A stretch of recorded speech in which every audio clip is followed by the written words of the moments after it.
Good morning. Good morning. How are you all doing? Welcome, everybody. It's wonderful to see so many friends, and particularly wonderful to see, I think, 73 of my students and some of my faculty colleagues. I come with a built-in audience. It's really great. And I'd like to thank the organizers, as I always do, for adding a little bit of intellectual sparkle to the economic stimulus that happens here in Miami and at all the Art Basel fairs. Today we're here to talk about new media, and you will detect an irony there, namely that the oldest medium of all, my voice, is failing me. But I mentioned this yesterday to Hans-Ulrich Oberist, who was running a panel, and he immediately said, well, András, that's wonderful. That's going to make for a great panel. And that's Hans's counterintuitive thinking, but he's absolutely right, because the less I talk and the more that my colleagues talk, the happier you will be. So, I'd like to start with a perhaps controversial proposition. I think that museums are going to change more in the next 10 years than over the last 50 years, and possibly over the last 100 years. We may disagree about the pace of change, but I think what everybody recognizes is that we're in a transition. We're in a transition for all of our society, but museums too, which reflect what goes on in society, are changing, and I think are changing at an increasingly rapid pace. And every year, the organizers of Art Basel sit down and think about what would be some good topics for these conversations, and of course every year technology comes up. It's a sort of evergreen idea, and then often it's tossed aside, but somehow this year it seemed that this is the year to talk about digital technology. And why? Well, I think because there's been a kind of critical mass of developments brewing recently. I would wager a bet that 100% of the audience today is sitting here with a mobile device in your pockets. Sorry, I'm wrong. 99.999% of the audience. Social media has gone from a kind of subculture, youth-ish thing to the mainstream. We've seen the introduction of content delivery devices and platforms, notably the iPhone and the iPad, which are proliferating rapidly. We're seeing several of our major museums in the midst of major technological upgrades. And I think what's changed most of all is the mindset in museums, where trustees and boards, along with staffs, are recognizing digital technology as an urgent priority. And so museums everywhere are engaged in a kind of rethink of what they're doing and what they need to be doing. So joining us here today are three esteemed museum professionals from the front lines of this story, and I will say more about them in a minute, but very quickly, Peter Reed from MoMA, Lauren Cornell of Rhizome and the New Museum, and Max Anderson from the Indianapolis Museum of Art. I'll say more, but first, please give a hand to thank them for all of their thoughts this morning. Thank you.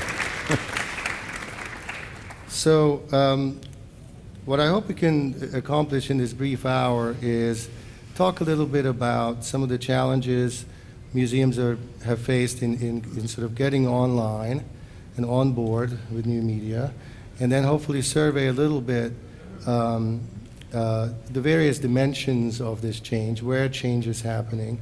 And I think most important, and I hope we'll get that far, to play out what will be the consequences of these changes. What will it mean for museums to fully go digital? Because they haven't yet. There's been some interesting development, but they haven't yet. And what I'll do is I'll first very quickly ask each of our colleagues what excites them the most about what's happening right now, and then we'll go on from there in what I think of as a casual cafe conversation. And toward the end, there'll be time for your questions as well. And when those happen, I'd just like to ask that you wait for the microphone and mention your name if you can, because we are recording this session. and then we all go and have fun at the fair. So that's the basic plan. And I'd like to start with you, Max. Max has been a early adopter in the museum field. He's been proselytizing for new media throughout his career, which has been an extraordinary one. He's been the director of 3 museums, including the Whitney, of course, in New York, prior to joining the Indianapolis Museum of Art as its director and CEO in 2006. He also put in, I think, 5 years in the Department of Greek and Roman Art at the Metropolitan in New York, former president of the Association of Art Museum Directors, and has been a driving force behind at least 2 things which I'm sure we'll talk about today. Art Babel, which is a kind of YouTube consortium for art videos, and the Museum Dashboard, a tool that's sending shivers down the spines of many of his colleagues, which is a kind of real-time display device for various museum statistics, such as how's our endowment doing? So, Max, what excites you the most? Well, thanks for including me this morning, András, and especially because I haven't done one of these for a few years. Richard Gluckman and I did one of the first instances of Art Basel, and we talked about architecture, museum architecture, and that was when the irrational exuberance around building and expanding was at the height.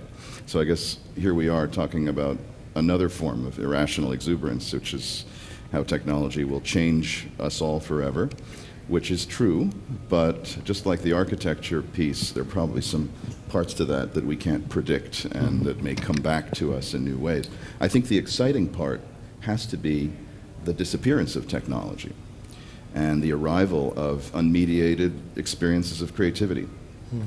You mentioned the iPad. I think one of the great things about the iPad is how little technology there is to it, and how, in effect, a person can use it as a device to get in touch with worlds beyond without all of the codes and passwords and the iterative steps that laptops and computers have had before them.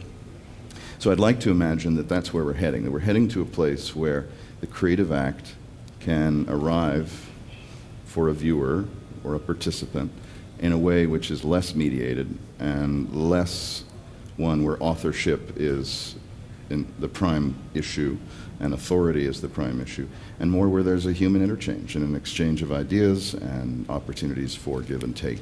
Because I think what excites me also is the moving away from institutional authority, 2 words that sound very heavy next to each other, to making museums places of exchange of ideas and emotions and beliefs.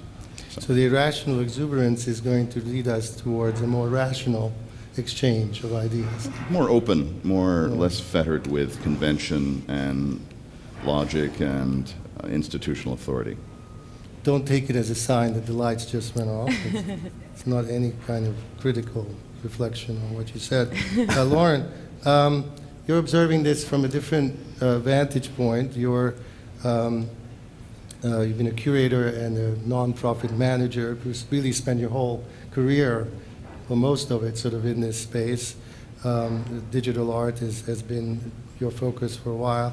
You're executive director of Rhizome, which, and I'll read this, supports the creation, presentation, and preservation, I love that, preservation of contemporary art that uses new technologies in significant ways.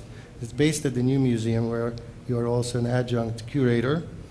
She just recently organized an exhibition called Free, which again I'll quote, is about how the internet has transformed our landscape of information in our public space.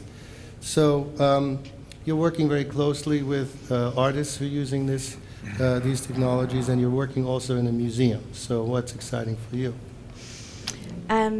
Thank you. So I have to say that I found this question, this simple question, what is exciting you about museums and technology, really vexing. It was really hard for me to generate an answer. I think because I am so in the thick of it, and also because we are in such a moment of transition, as you framed.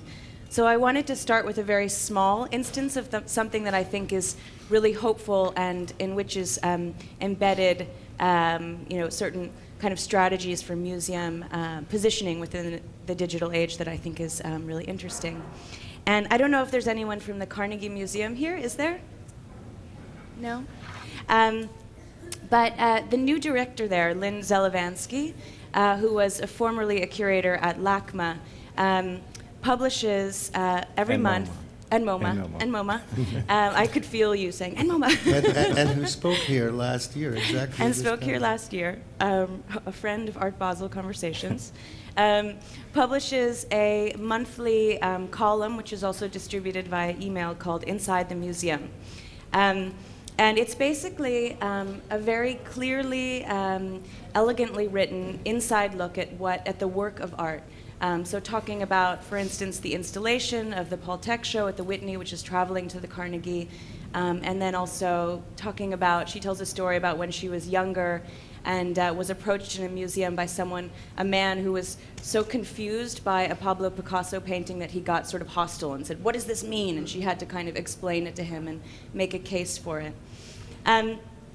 So I think that this is, it's something that is not necessarily an example of innovation, wild innovation, but I think it's points to a really exciting kind of new direction for the way that museums engage and act online, and that is publishing. Because right now, museums are getting more web savvy. Archives are going online. They're entering mobile space, making apps.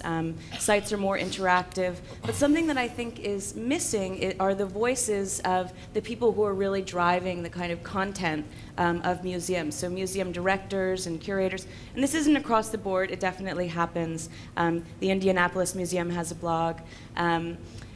Just as one example. But I think that really kind of bringing that intelligence, that knowledge, that sort of essential asset of the museum online is a really important thing for museums to do. For a couple of reasons. One, the field of online art criticism is quite small right now, and it needs to be broadened, and there need to be more voices. There's a few really kind of strident and notable art bloggers, but we need more people writing and criticizing online. And another reason is that the web has, many different possibilities and is wonderful in many ways. But a sort of negative side of it is what people have described as flattening. So that's, images sort of ripped out of context and passed around, and which can be great. And a lot of artists that I know, are appropriating from the web and from things that are freely available. But a sort of downside of that is that images lose depth, right? And they lose context. And the web can sort of produce a kind of shallow effect. And I think museums, in terms of publishing, could really kind of fight against that and bring a depth back to culture and art through the web. One more thing, and then I'll wrap up, is a really important question that I think that museums have to answer in the so-called digital age is why? Why should people be coming to the museum when they can see what we offer online?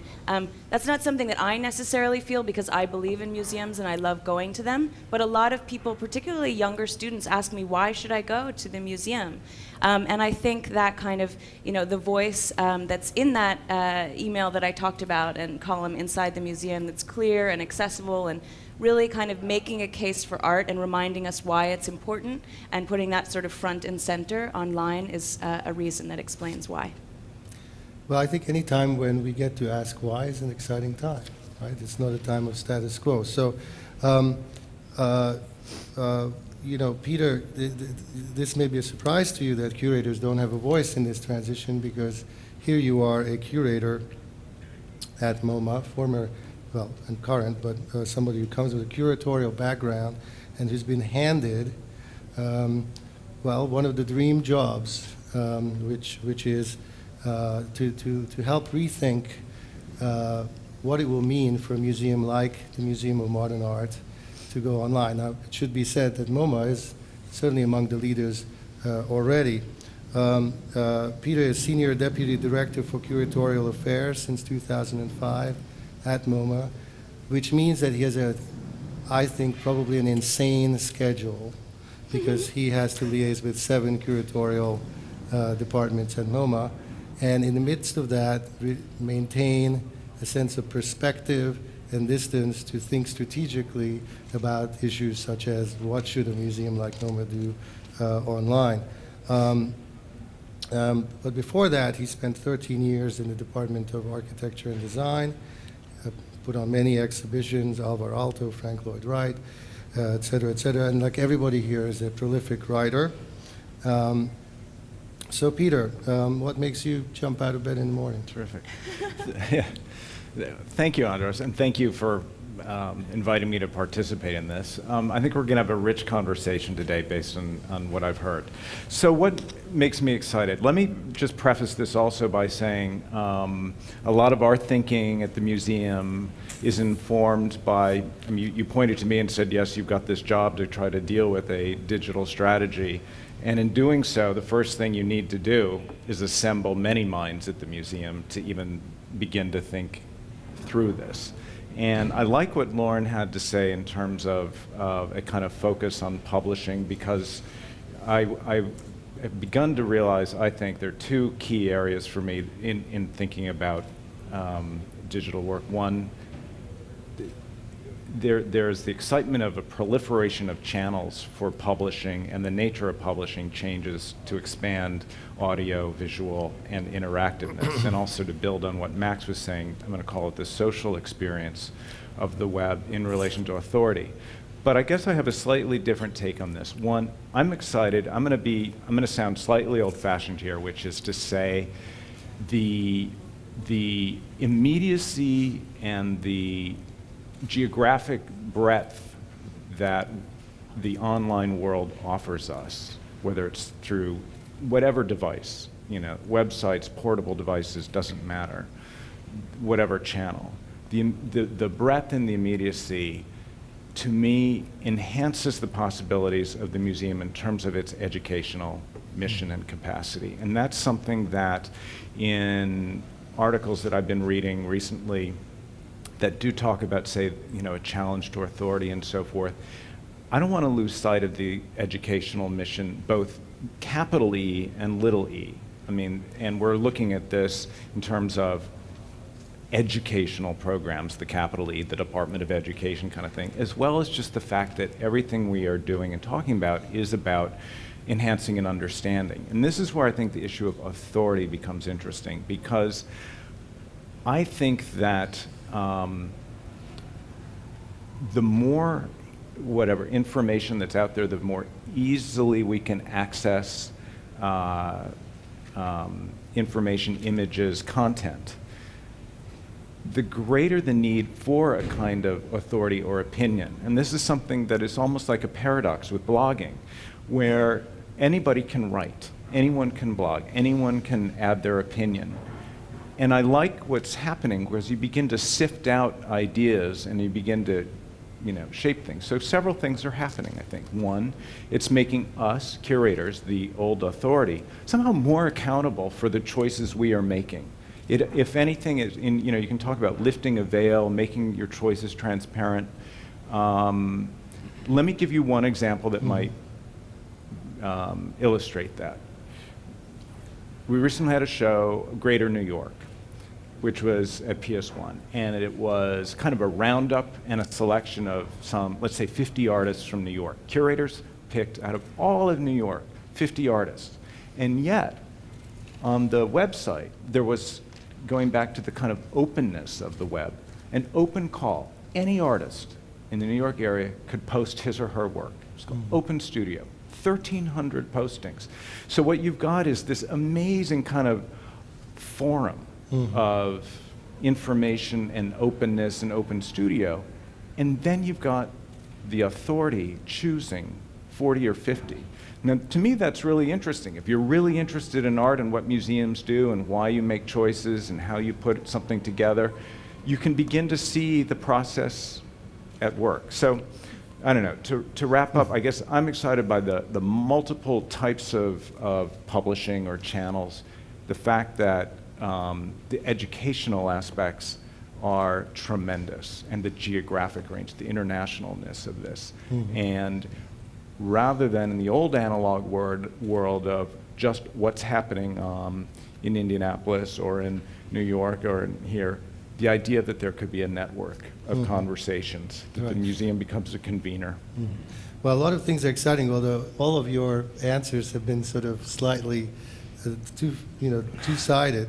And I think it's good to have, I mean, we were just saying before we came in here, we're not here to do this sort of rah-rah, technology is great. I think that a healthy skepticism is warranted. After all, we're dealing with one of the principal, seminal institutions of society. This is no joke here, and technology is profoundly transformative, and it's been interesting to hear each of you speak to some extent to some concern, some worry about authority and other issues as well that go along with all the excitement.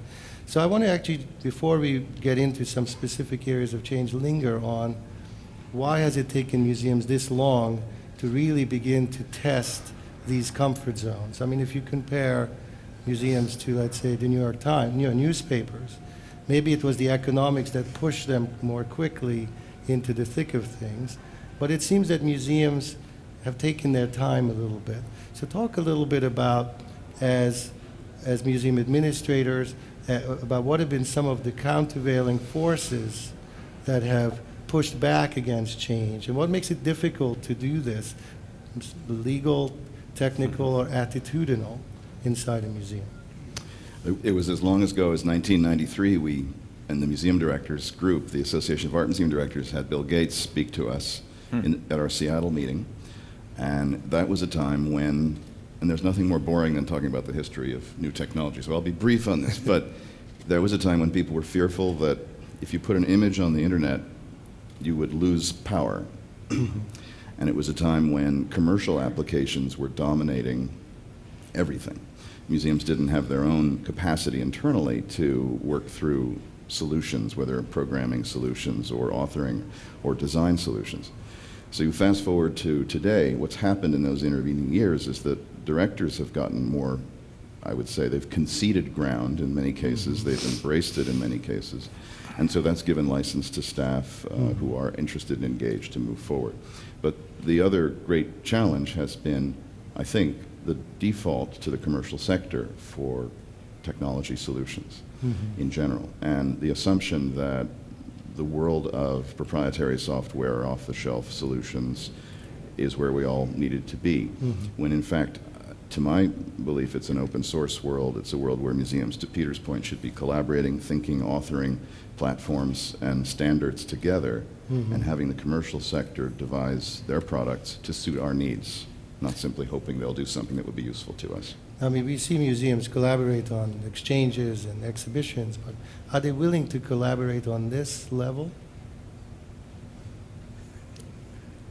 I mean, looking to Max partly because of one example of Art Babel, right, is a kind of collaboration which I think is brilliant. And in terms of museums being research tools, I want to go back to something Max said. I mean, this just to keep this open. Yeah. You said something like, in the early 90s, the fear of putting images on the web. I remember that. Lauren's too young. I remember this. I was alive. This fear, though, but the fear was nobody would come to the museum. Oh, you're giving it all away.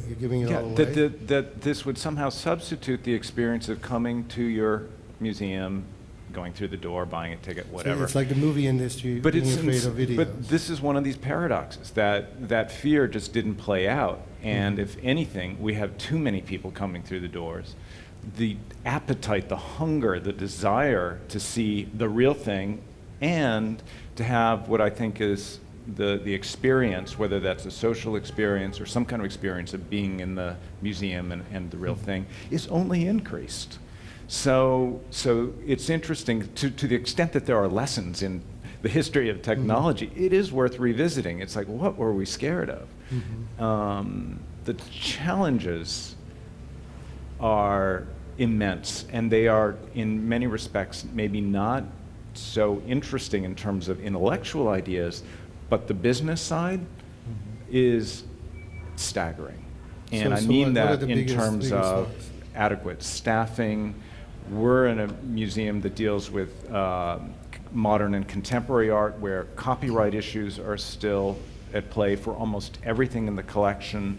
The workload to deal with that is immense, and I would love, if you said, what will the changes be in the next 10 or 15 years, if you could have that magic wand and make something go away, it would at least to alleviate the burden and the... Could you clarify that point for a minute, because not everybody may be aware that you do have Did you want huge difference from a legal standpoint in contemporary holdings of a museum. We may own a work of art. We don't own the copyright for the image of that work of art. And that often resides with the artist or the artist's estate.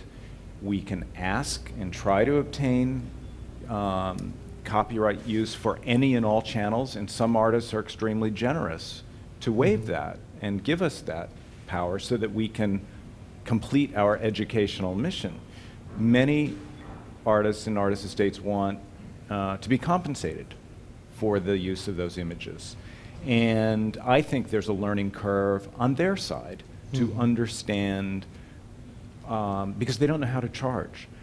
The models don't exist anymore. The way, the old world was, I'm going to publish 5,000 books, 5,000 catalogs, and therefore you can calculate, well, for the use of this image, for 5,000 copies, I'm going to charge you $100.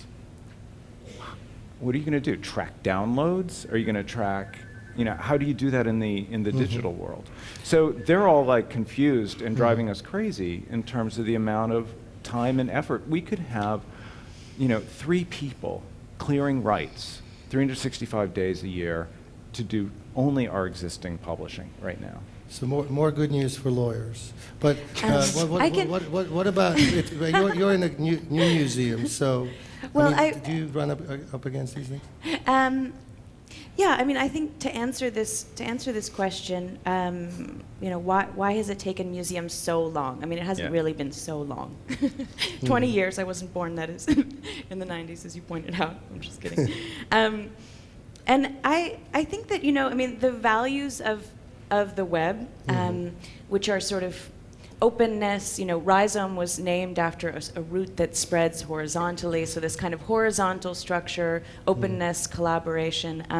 They run counter to the structural values of a museum, which is a vertical hierarchical structure that is exclusive, right? You have to pay to go, and it's exclusive in a lot of other ways too. So there's a kind of fundamental disconnect there, but and now I think museums are figuring out how to coordinate with that. How, for instance, to put collections online, make part of those available. What's legally possible, and then restrict maybe what's not. And another thing that I wonder about why it took them so long, is. With, for instance, the music industry, there was a huge threat. There was Napster, right, which fundamentally challenged the business model of that industry. But the museum world and the art world didn't really have that kind of fundamental economic threat. Which I think is a kind of interesting, case. The music industry had to react, but the museum didn't really have to react in that same kind of way. I think that's probably very true, and certainly true for the news media, that they had to do it.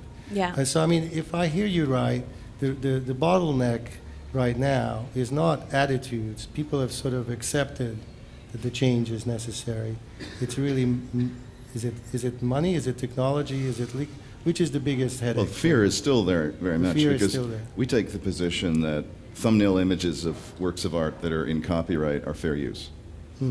We acknowledge the Artists' Rights Society, we acknowledge the Vaga Association, we link out to them for larger images or for publishing rights, but we've just taken that stand, and we've yet to be result in pain for that decision. So I don't think that's actually an issue on the web. On the web, a thumbnail image is often sufficient to give an adequate indicator of what a work of art looks like in person.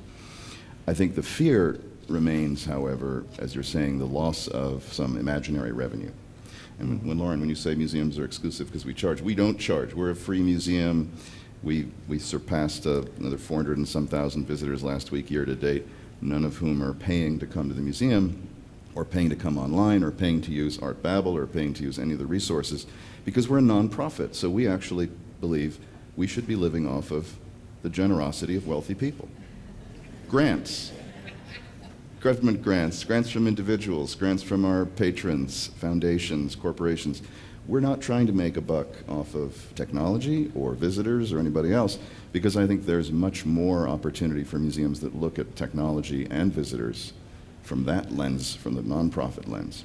But that idea of museums striking gold in their digital holdings is a chimera anyway. I mean, if magazines can't sell, can't make it work, why are you supposed to make a business model out of Mohalinard? Yeah. How many downloads will it take Yeah. for you to subsidize an exhibition? The business side is a challenge for museums, because even if we're nonprofit, even if we're not charging, you still have to support the staff to do the imaging, to do the writing, to do the design, the production. That is huge. Mm-hmm. And so I think it's incumbent on us to make choices about, if you want to maintain a certain quality, mm-hmm. To choose carefully what you want to do. But I'm really interested in the business model, to the extent that if we talk about publishing, we charge for books. Is there an analogy? Is it just a simple transference to e-books or e-publishing? Mm-hmm. And those models are developing in the business world as well as in the nonprofit world. Mm-hmm. But the assumption that information on the web is free, I mean, if that's a widespread cultural assumption, the internet is free. That's very hard to fight that, and we don't have, especially when you have a public mandate. Right, and we don't, we're not going to have advertising revenue and things like that to rely on. There may be a different assumption. It's interesting culturally, if you think about it. App downloads, I would say the assumption isn't that that's for free. Mm-hmm. And I think that you wanted to jump in. I just want to say, another way to frame this conversation of business and museums is, besides looking at what we put online, which I think is an incredibly important question, my exhibition touched on it, is how to reach new patrons via the web and build new, and look at new kind of opportunities for fundraising. So Rhizome did a project which was modeled after something called the $1 Million Web Page, which some of you might know. Basically, this college student took a web page and made every pixel on it. He had 1 million pixels on it, and he sold each one of them for $1. And he ended up making $1 million. And so it was versioned a lot. A lot of different people tried it, and at Rhizome we tried it. We made the Rhizome $50,000 webpage. But we thought, how do we create a new kind of fundraising online? And another and it was really great. It caught on. People were excited about it. They were excited to give to us in a new way. Because actually every pixel you buy, you can leave a graphic, so you sort of contribute to this tapestry that builds through giving. And another thing is, which I just wanted to mention to this audience, if you don't know, is a really great new company called Kickstarter, which allows artists and also organizations to fundraise through the web. So you fundraise around a project, and if you can sort of build, you do it through their site, which already has a huge audience, so you can sort of bring in new audiences, and people could get really excited about your idea and give you money even if they don't know about you. Anyway, so I just wanted to say, maybe there's two sides to look at it. There's probably others, but how do museums leverage what they currently have, and then what are new strategies to make money? And I'm glad you raise these, because it sort of gets us into sort of the next phase of our conversation, which is specific things that are going on. And we've talked a little bit about publishing. We've now talked a little bit about fundraising, but I want us to linger a little bit about what's actually happening in the galleries, and how these tools are enabling new ways of telling stories about art and engaging with objects. So could each of you perhaps mention something that you thought was pure genius, and that may not have been possible prior to the access, having these tools available to you. You can talk about your own museums. Well, they've each been Pure really genius. good about not talking about your museums, because I asked you all to talk about the field. But, that's really the core of this. And so talk about something that's happened that couldn't have happened 5 years ago, that's modifying the terms of engagement with the art. Well, mobile computing, as Lauren touched on, is changing a lot, and the museums that still have no cell phones signs are perhaps in a situation where they're foreclosing possibilities for a great opportunity for the visitor encountering an object. I think the conference a few weeks ago at Tate, in figuring out a standard for mobile computing and mobile applications, is an exciting one, where museums are thinking ourselves about what we want to provide rather than, again, an off-the-shelf solution from a commercial vendor. And that opens up a real world of possibilities, so that what we did for the American Century at the Whitney now 11 years ago was a big tablet where you could watch Jackson Pollock paint, and on the end of that little clip it said, "Please look at the art." So we're trying to move people to a much more liquid experience of seeing an artwork and not just reading a label. We could all hope that maybe the time you spend looking at a little screen is a substitute for the time you would otherwise spend reading a 2-paragraph label. So is there danger in that? I mean, there's the old story about people walking up to a painting, reading the wall label, and moving on. That's very true. Are we now going to make an even worse version of that? It's possible. And I think it's going to be conditional on how artfully it's done with each circumstance. But I want to make one other observation about something Peter said on publishing, which is whether it's online or in print. Exhibition catalogs, which we all throw vast quantities of money at, sell to 2, 3, 4% of the visitors to a show. So technically, they're not reaching anybody. They're reaching us, they're reaching our colleagues, they're reaching critics and university communities, but they're not actually reaching anybody. They become a record, which we all want, but that record can equally be electronic. And I think that's what we're moving towards also, is we'll continue to do the publications in print for now, but we assume that within 5 years we'll be mostly, if not all, electronic. It's not so much about a new business model as about eliminating a cost center. Yeah, but also reaching people. I mean, you can't reach people through a printed book. It's expensive, it's not green, it's not effective, it's out of date. So, time to move on. Okay. Wake up, you art historians out there. What else? To talk about, something revolutionary in the encounter that you can share today. You're calling for revolutionary and pure genius. I don't know if I can meet that. My standards are high. But I will pay you and MoMA a compliment and say that I thought that the social media around the Marina Abramovich show was really fantastic. So I'm not sure if people in the audience have seen it, but we're all familiar with the show, and museums are another thing they're really grappling with is how to use these social media applications like Twitter and Tumblr and Flickr and all of these things. And I thought it was done in a really meaningful way around that show. Basically, there was obviously the artist is sitting there throughout the whole show, but photographs taken of her and taken of visitors and constant sort of tweeting about it really kept it kind of alive and got it got people excited about it. One specific example was there was a blog just devoted to people's faces who were in front of her, who I think were crying. So it was just photographs of people breaking into tears because they were so moved by the performance. And it was fantastic, and it totally went viral. And it added this really powerful, lasting dimension onto the performance. And I'd like to mention something of my show, but Go ahead. I just wanted to say, so for my current show, there's an online catalog, and I wanted to, in the show, it's as András described, it's a show that addresses the internet and how the internet has changed our landscape of information and our notion of public space, but I didn't want to have any actual hardware in the show, because I really wanted to point at how the influence of technology is so pervasive that we don't actually need to see a computer. It's really a part of contemporary art across discipline.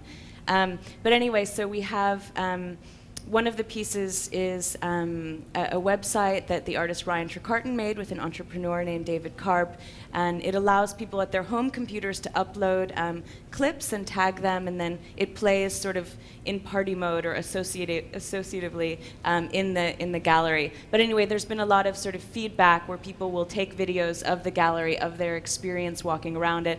A lot of them are funny or making fun of themselves or whatever, and then uploading them so that they're streaming into the gallery. So it's a sort of playful kind of institutional critique. Thank you for mentioning the Marina show. I think that's a show that honestly took us by surprise in many ways and took Marina by surprise. I think she honestly thought the empty chair opposite her was going to be empty for large parts of the day, and quite the opposite happened. And as the exhibition went up, just as it was opening, we realized this could be an interesting live feed project. And that also fed this. And I think that doesn't work for every condition in a museum, but the idea that we could actually do live feed all day long was really, really interesting to me. Kind of gets back to some of the feedback part, which is something for me is a gray area, the least clear to me how this is going to play out. But I do think one of the ways... Before you go on, yeah, go back to your... I just want to be specifically about a situation like that. How does that actually come about these days at a place like MoMA or any of your museums? Do the curators come up with a kind of initial plan, and then you have a little colloquium about how can we make this more digital, or does it bubble up from the curatorial side already, or is there a little SWAT team that comes?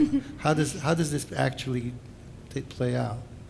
My sense is each museum is probably organized somewhat differently or has different, energies surrounding it, and it's definitely evolving. And I would put it this way: if we looked back over the last 10, 12 years, for me, I would chart it this way, that the digital initiatives emerged from the IT department, perhaps also the marketing department. Some curators, not all, glommed onto the possibilities and were really interested in what you could do with an exhibition sub-site and that sort of thing. Today, it's all shifting to be much more center and centric. And if anything, we've had to really bring in the curators into the conversation to show them the possibilities. And it's not out of resistance. I think it's a question of time. You're stretched so thin, and you're still with the old analog models. Get the exhibition up, write the book. That's a full-time job, and then some. And then you do the audio guide, right? But those are the channels, and the channels are changing. And the fact that if you're writing a book now about, let's say, you mentioned Jackson Pollock, let's say you're writing a short book on abstract expressionism, think of what you can do with AV as part of your book and the conversations. I mean, for me, the most interesting times in a curator's life is when you get to talk to the artist, when you get to talk to a conservator, when you are talking about process and coming to some sense of what the meaning of a work is, and you end up debating it. And it's becomes a media project as opposed to entirely only a written word project. And I'm not afraid of having that go on in the galleries. And I think one of our little mantras is to think through, think about the visitor, think about that, put yourself in the user's point of mind. Before you come to the museum, when you're at the museum, after you leave the museum, and if you never visit the museum. And if you think of it that way, from the user's point of view, about when and what kind of information they want or experience, because that's what you're beginning to describe, is not that authoritative information going out from my voice, but the social experience and the exchange, or the fact that even in it might be you and me talking about art and disagreeing, and sharing that experience. But the feedback loop is the one that I'm a little mystified by. And we'll get back to your example, but I just want to close this off. So how does it play out with you? I just want to, I'm having trouble with the mic. I totally agree with you, Peter, and I just wanted to draw out one point because I think it's something I really wanted to emphasize on this panel, which is that I think that when, the strategy for dealing with the web and mobile or whatever really needs to come also from Curatorial. It needs to come from the kind of content center of the museum. And I think it should really be conceived, in an integrated way along with the exhibition. So I think, you're pointing to previously, and this is really what you were saying, I just wanted to pull it out because I totally agree and think it's really important as a next step. I think previously museums think about, collections, exhibitions, events, but I think they need to also be thinking, alongside digital. So Max, sorry. Right up front. I would just say some curators are more digital than others, and we're a general art museum, so we collect from antiquities to contemporary art, and the 17th century Spanish show we did last year, borrowing from 50 lenders from around the world, was a great opportunity for Rhonda Castle as curator to connect the dots between the original religious intention of works in small hermitages in Spain in the 1600s with the present, with video in a handheld in the gallery, and really show these works being used in a procession in Holy Week. So that was extraordinary. But for our application to the State Department for the U.S. Pavilion that we're doing in June, we're focused primarily with Alora and Calzadilla on how kids in Puerto Rico, kids in Venice, and kids in Indianapolis are going to get to know each other through the entire experience of the creation of these works, their installation in the pavilion in May, and it transforms completely the work of art and the installations from being simply these static experiences or performance-based experiences to a global conversation. It's very exciting, and it's changing the way certainly Jennifer and Guillermo are thinking about their work and how we're looking forward to future kinds of work in the Art and Nature Park, our 100-acre park, where mobile apps, mobile technology is necessary when you're wandering around 100 acres of fertile ground to keep people grounded. So I think there's a lot more to come in those types of innovation. And you did have a specific thing you wanted to mention. I just want to make sure. I did. Yeah. I've already forgotten. Good. You have? Sorry. It'll come back. All right. Well, I mean, I think that's really important, though, just to stay on structure. I published an article yesterday in the art newspaper, right? There's a very glib line, which is, IT department used to be a backwater. Today, they should be right next to the director's office.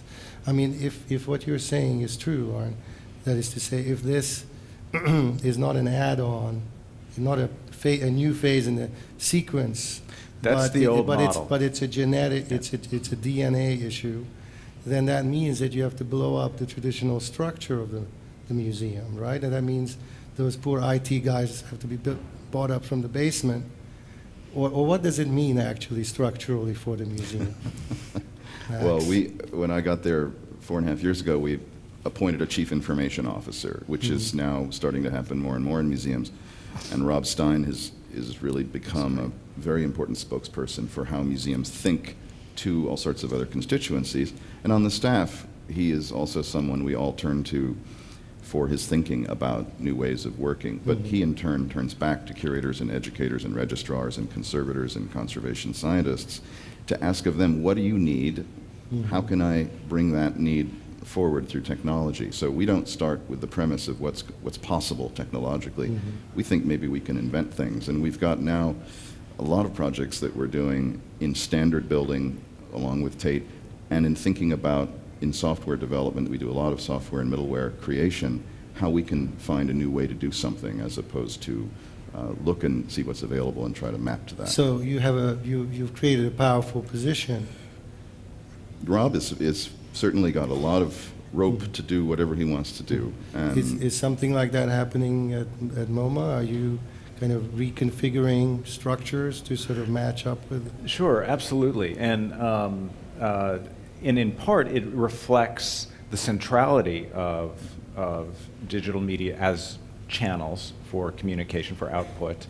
And I like what Lauren had to say in the old model, because I would reinforce that once more, just to say in the old day, curator has an exhibition, then you did work on your book because of the long lead time. And about 6 weeks before the show opened, you'd get a call from Allegra Burnett, our wonderful, our equivalent of Rob Stein, and be like, what do you want to do on the web? And it was the afterthought. And sometimes, except for the rare curator who knew it was the forethought, and that it was somehow very central to the whole message of the show, was that there be a digital component, not unlike what you've just done with your exhibition. So how is it changing MoMA? Without a doubt, it's this is what, particularly if you think of it as publishing in the broadest sense, so that it's whether it's the audio guide, the handheld, whatever. If you just call it publishing, it's totally turned every museum inside out, upside down to try to figure out how to run things. Mm-hmm. And I think one way we're approaching it is, I would say we're in the midst of some reorganization, and to come to terms with that reorganization, we've needed at least 6 key people at the table from different parts of the museum to figure out not only what we want to be online, but how to go about doing it. Again, a lot of this is not that interesting because it's about internal processes, it's about internal budgets, it's about who's making choices, where do decision rights lie.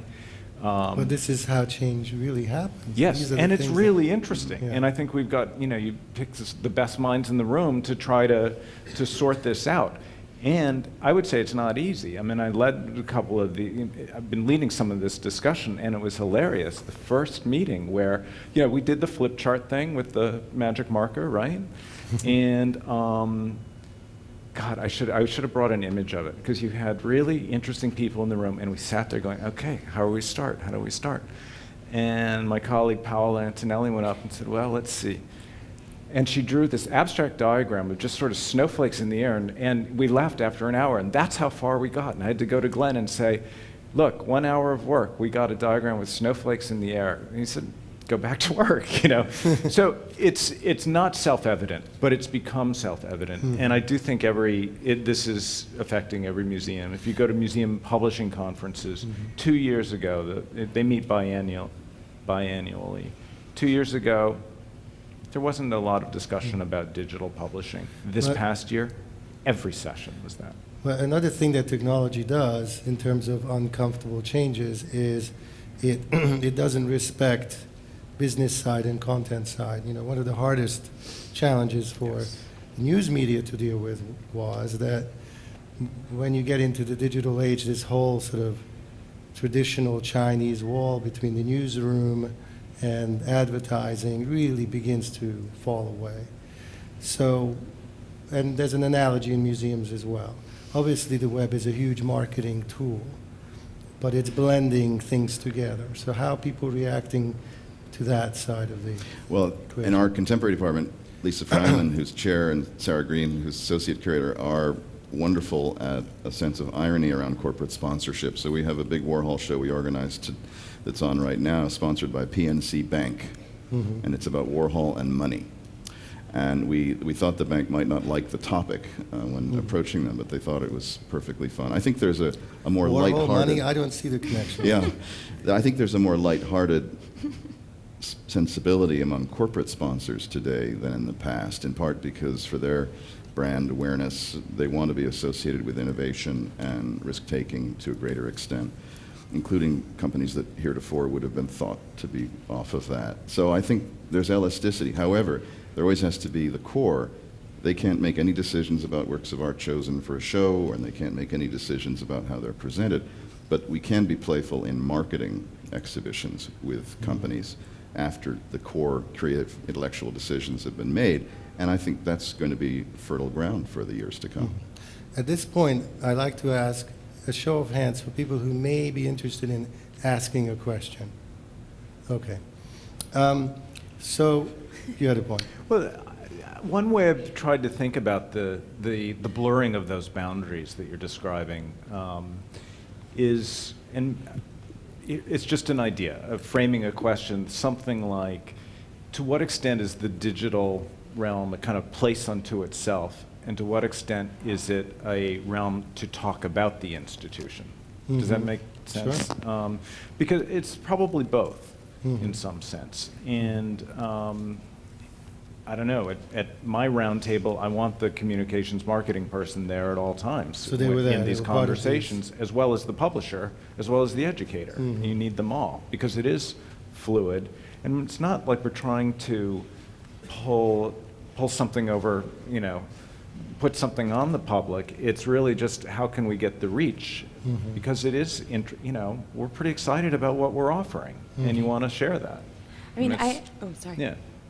Just to your point of, I think that one of the most problematic approaches to dealing with anything digital is to assume that it is a kind of cyberspace, so like a realm outside of us, when it's really just made of us. It's us, So, and I think that that's important when thinking about, you're talking about internationalism or global conversations, because it's also divided by language, it's cliquey, it's divided by community. So anyway, so just thinking about those things vis-a-vis, how we proceed. But we have questions. Yes, no, we're going to get to questions in 1 minute, but not before I ask one question. I want to ask about the future, because this has all been about sort of stuff happening now.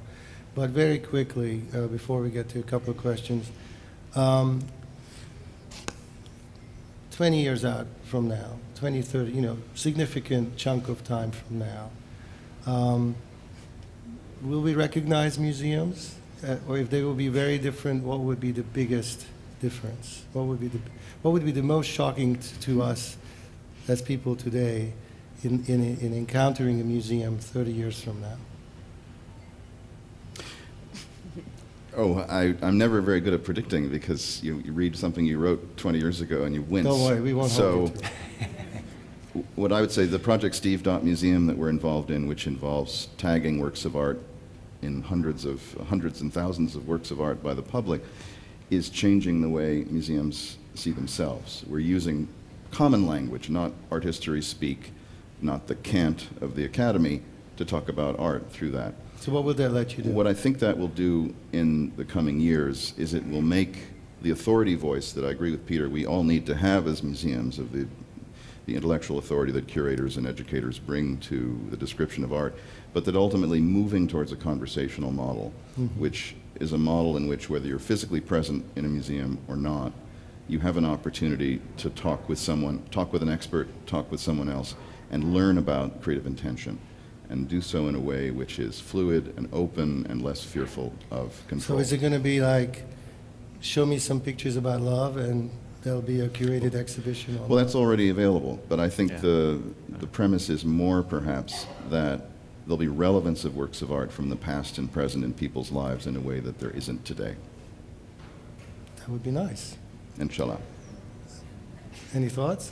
Again, you will not be held to this, and this could certainly happen to many on this panel. 30 years from now, you'll be still sitting on panels.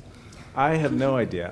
One of the things I'm very interested in that I feel we haven't done yet is this, I'm going to call it consortial potential among museums nationally, internationally.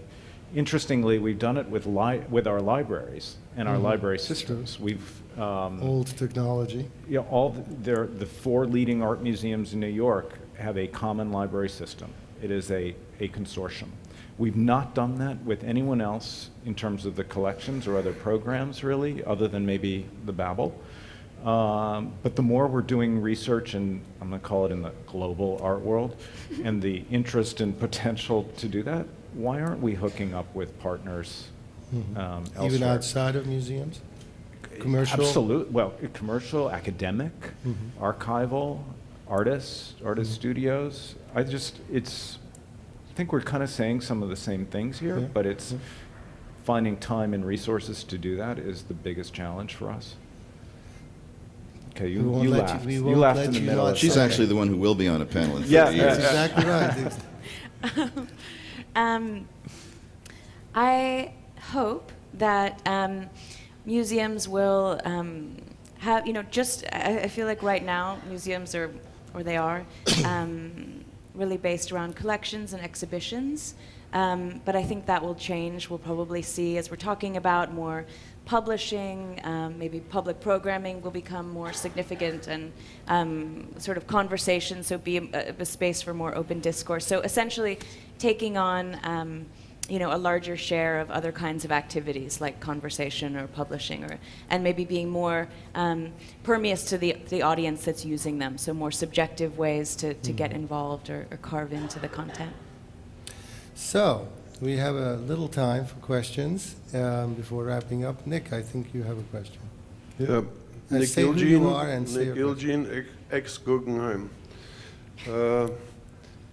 Peter touched the subject, but as a consumer of culture, when I go to a museum, it's actually to look at the art and enjoy it and get the context. And so I would like to have a source in the museum, for instance, when you click on the artist or the picture and so on, where the links fall out on all the other museums in the world about the same artist or the same art movement. But I guess you guys are too busy competing for visitors and trustees and so on to focus on that. You can Google. I would say the desire is there for that kind of possibility. To make it happen is a huge project, and you just have to start. And you could start with, the 10 most famous works in each of our museums and build out from there as guinea pigs or something like that. But I agree with you that I would like, why in front of the Demoiselle d'Avignon, you may not want that information right then and there, but why not on your portable be able to go, oh, right, when I get home, I want to look and see the conservator talking about that work. There's a huge subsite on conservation on that work, or something else. And do you I want think to that's build also, out. I do think that's a direction in terms of future museums will go in, is archives Information. coordinating with Yeah. each other. Yeah. Rhizome's trying to do it right now. We just overhauled our archive, and we're trying to do that, create that cross-search functionality. Not very close, but I can see And that. how do we feel about an exhibition with 10 paintings, with 10 people sitting in front of it, listening to documentaries about the paintings that they're not looking at? If anything, it might focus them to look at it closer. I don't know how the artist would feel about that. I don't know. I think some people want the information there, some not. I mean, Yeah, I it's true. hopefully it's not so obtrusive that it destroys the experience that Nick wants, which is to look at the work It's of a art. user experience question, I guess. Yeah. So Yeah. people would get to choose, maybe. You want more information, some people don't want any. But Of Nick, I course- would also say the paranoia that prevents collaboration of the kind you're describing will ultimately fade when it just becomes too obvious that a few million visitors to museums in American cities is nothing in a world of several billion. Yeah. And whether you're up or down 100 or 500,000 visitors isn't really important economically. Admission revenue is only 2% of museum revenue across the country. So there will be a time, I hope, when what you're describing will just be second nature, Yeah. feel natural, and not be prevented by fear. Next question. I know there were a couple of, just wait for the microphone. Oh, there's the microphone. Hi, my name's Sheila Perry, and I'm from the St. John's, Canada. And my question is all of you are from galleries that have substantial budgets. But for every one of you, there are 5 that are rural-based and have small budgets that are lucky to have a curator, let alone anybody to look after their IT stuff. So further to your question and a bit about the consortium, how do we in 30 years not have this huge polarization where there's a tier of museums that have this functionality and those who serve our rural smaller populations are left behind? And what can your institutions do to help those that are never going to have the level of resources that you struggle with today to get things going? Max, this is one made for you.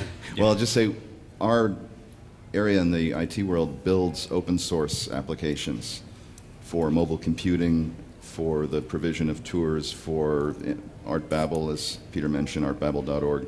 They're all free. We give them away to other museums. So small or large, anyone who would like to have access to our dashboard that András mentioned at the outset that tracks museum performance in a variety of ways, it's available for anyone. The source code is downloadable, and please shoot us an email.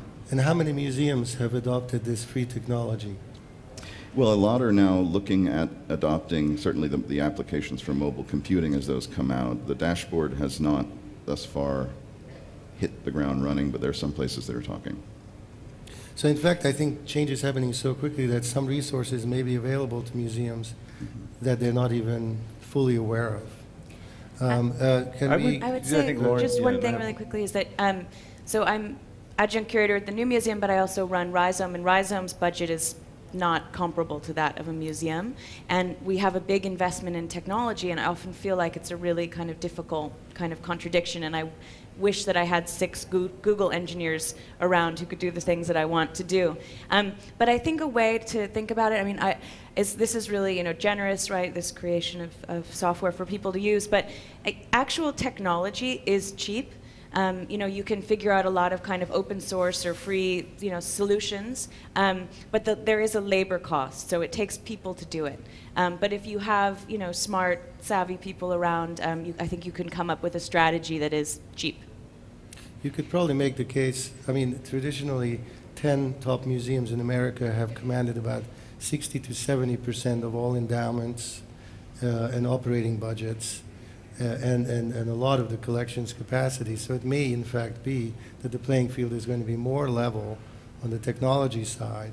Then you'll never build up a metropolitan museum like endowment or collection, but you could have a website like the Metropolitan You could Museum. also become a resource in the sense of, you know, if you're limited by how much you can create in terms of the content, even with these other tools, what if you shared with your visitors, you want to know more? Here's a curated choice of websites to go to, or something like that. I mean, there's a way to reach out to people to let them know how to find information. Right? Another question? My name is Jean Cooper. I'm on the board of the Tucson Museum of Art, a mid-sized museum. We have a very big show coming up in the next 16 months that probably catalog-wise would have huge appeal beyond our borders. Talking about the e-book catalog, as opposed to just putting your catalog online, but the e-book where you sell it, what has been the experience with that? Is there enough of a market yet for us to do that? We are just beginning to explore this, and I don't even have stats to share with you, except that one of our big challenges in doing it is just is the marketing of the ebook itself. You now have to gear up to let people know how to find it. We're also looking, you know, we're talking to outside experts. We can't do all of this on our own. Thank So, you. Sorry, it's really nascent. I mean, One last question in the back. Mark Torkelson, Thor Studio. It's exciting to me to see this teething that you all are going through in reinventing yourselves and coming up with new approaches. As a digital video artist, I go through that all the time. My question is, can we work more closely together in the future? If we're going to reinvent the museum from the ground up, there may be great financial and social benefits in creating together and the artist and museum more closely as a catalyst to promote these changes. And do we have to rethink the model of the way you work? And you'd mentioned that with the Blackboard, and where are we going with that? We're doing a big project with Mary Miss for our 100-acre park, where Mary is driving the bus entirely on the technology and the strategies around how a 5-mile stretch of the White River bending around our campus is going to connect our museum to neighboring universities and other nonprofits. And there's an instance of an artist, a great renowned artist, who is telling the museum how we're going to be serving a technological need. So I very much believe in that as a premise for a lot of projects, as we're doing with Alora and Calzadilla for the Venice Biennale. I think it's essential. That's exciting. Thank you. I mean, I often describe Rhizome as a hybrid organization because we're part artist-driven. So artists populate have portfolios and submit to our archive, and then we're part curated, so part exhibitions and programs and an editorial voice. And I think I'm not describing it as a perfect system, but I can imagine that kind of coordination also being part of museums too, where there's a more kind of open involvement of artists, but that curatorial voice is retained. That would, you know, also helps contextualize the work for the public. Well, slowly we're coming to the end, so it's time for me to ask my last question of the day, which is, so I always ask this question. We covered a lot of ground. I mean, we talked about authority, we talked about publishing, we talked about media, we talked about collaborating with artists, communities, business models, legal issues. I mean, we really have managed to, I think, cover quite a lot. All of the things that we ranged over today, what is the big last final thought that you'd like to leave this audience with? What is the single most important issue for you out of all of this? And I think we'll start with you this time. I guess for me is when thinking about technology, don't think about the kind of whiz-bang possibility of it. Think about how it can amplify, what you already have. Your curatorial vision, the artists that you work with. Really kind of start there. Start with the art, and then figure out how the technology can play into it. Max? I can't improve on that, Lauren.